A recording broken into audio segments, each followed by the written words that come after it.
Espero y deseo que no. No tenemos ninguna noticia a día de hoy ni indicio para pensar que eso pueda ser así. Así como sí que le he dicho antes al compañero, oye, puede ser que nos tengamos que ver, que nos tengamos que sentar de un expediente o tal, ¿vale? Sé que se oye mucho, sé que el temor está ahí. Ya he dicho antes que pasó, una vez pasó. Yo no digo que no pueda volver a pasar. No tenemos indicios que a día de hoy eso vaya a suceder.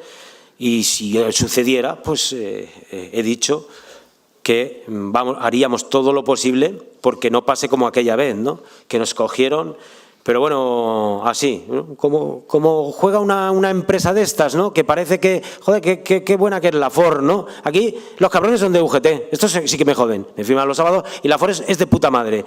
Y cuando aparece como empresa, pues entonces decimos, hostia, pues estos, madre mía, menos mal que hay buena relación, ¿no? Bueno, pues eso pasó, ¿no?